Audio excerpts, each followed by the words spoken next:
પાલનપુરના ઐતિહાસિક ગુરુ નાનક ચોક ખાતે આજે આક્રોશનું એવો જ્વાળામુખી ફાટી નીકળ્યો હતો કે સમગ્ર શહેરનું રાજકીય તાપમાન એકાએક વધી ગયું હતું।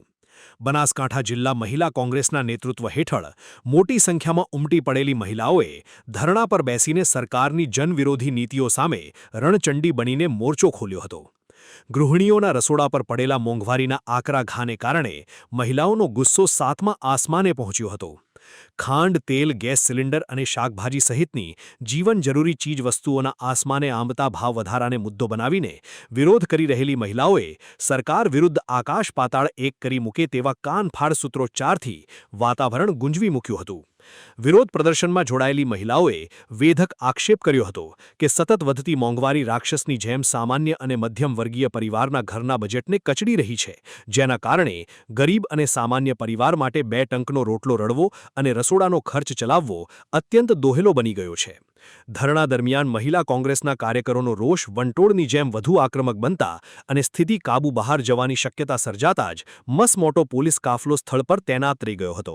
પોલીસે સ્થિતિ સંભાળવાનો પ્રયાસ કર્યો, પરંતુ આક્રોશિત મહિલાઓ પીછેહટ કરવા તૈયાર નહોતી। આખરે મામલો બિચકતા પોલીસે રણચંડી બનેલી મહિલા કાર્યકરોની અટકાયત કરી પોલીસ વાનમાં પૂરવાની ફરજ પડી હતી। પાલનપુરના હૃદયસમા વિસ્તારમાં મોંઘવારીના મુદ્દે થયેલા આ ભીષણ વિરોધ પ્રદર્શનથી શાસક પક્ષમાં પણ ફફડાટ વ્યાપી ગયો હતો। મહિલા કોંગ્રેસે ચિંતાજનક મોંઘવારીના મુદ્દે શાસક પક્ષને ચારે તરફથી ઘેરીને સ્પષ્ટ સંકેત આપ્યો હતો કે જો ટૂંક સમયમાં મોંઘવારી પર લગામ ન લગાવવામાં આવે તો આગામી દિવસોમાં આ વિરોધનું વંટોળ વધુ ઉગ્ર અને આક્રમક સ્વરૂપ ધારણ કરશે। કૂદકે ને ભૂસકે જે રીતે મોંઘવારી વધી રહી છે ભારત દેશમાં, પહેલા મૂર્ખની જેમ ખાંડની નિકાસ કરી અને હવે ખાંડની આયાત કરી રહ્યા છે।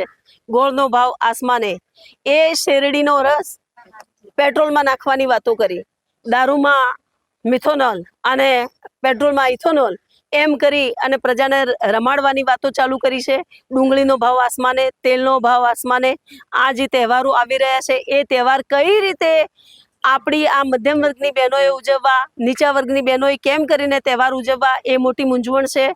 આ તહેવારોમાં કોઈ ગરીબનું છોકરું મોઢું મીઠું કરી શકે એમ નથી, એવી પરિસ્થિતિ છે।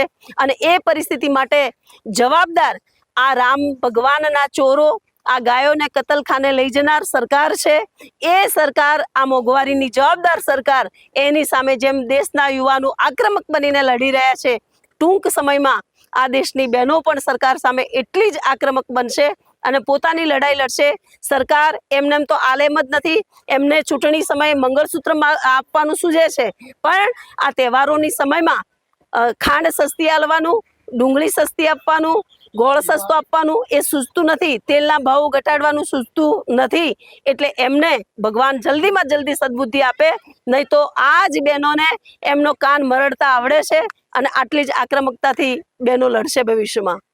સામાન્ય નાગરિકોના રસોડા સુધી પહોંચેલી આ અસહ્ય મોંઘવારી સામે પ્રજાનો આક્રોશ હવે સીમાઓ વટાવી રહ્યો છે, ત્યારે અટકાયતો અને નાઠીઓના જોરે વિરોધનો અવાજ દબાવવાને બદલે સરકારે પ્રજાની પીડા સમજીને ભાવ વધારા પર ત્વરિત લગામ કસવી જ રહી। Vinod Sundesha, BK news channel, Palanpur.